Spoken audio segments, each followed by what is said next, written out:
धाराशिवच्या चांदणी नदीवरील पूल बनतोय धोकादायक, कारण पुरामध्ये वाकडी गावातील पुलाचे कठडे सुद्धा वाहून गेले आहेत। नागरिकांची धोकादायक रित्या या ठिकाणावरून वाहतूक सुरू आहे। प्रशासनाचं या गोष्टीकडे दुर्लक्ष होत आहे। पुलाची दुरुस्ती करावी अशी नागरिकांची मागणी सुद्धा आहे। कुठल्याही प्रकारची या ठिकाणी मला वाटत नाही त्यांना या 2-3 दिवसामध्ये एवढी मोठी गोष्ट घडून देखील कुठली या ठिकाणी दक्षता घेतलेली आहे। पण या ठिकाणी एक नक्की सांगतो, ह्या पुलाचं जर काम लवकरात लवकर झालं नाही तर 100% एखादी दुर्घटना घडण्याची दाट शक्यता आहे।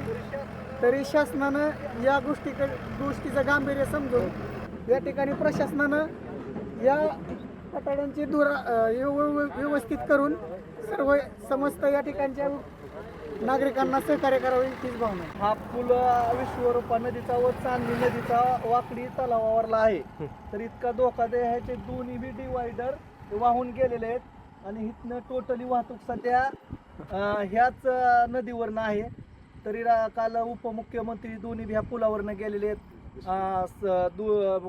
पदाधिकारी गटाधिकारी सगळं, पण ह्याच्याकडे त्यांचं दुर्लक्ष झालेलं आहे। मराठवाड्यातील पश्चिम महाराष्ट्र आणि मराठवाडा ह्या दोन्हीचा रोड ह्या जोडणारा रोड आहे। ह्या रोडवरनं वाहनं भरपूर चाललेली आहेत। ह्या चांदणी नदीवरच्या पुलाची दुरावस्था झालेली आहे। तरी शासनाने लवकरात लवकर या रोडची पुलाची अवस्था बेकार झाली आहे, तरी दुरुस्ती करावी। लोकशाही मराठी ऐका, पहा, जागरूक रहा।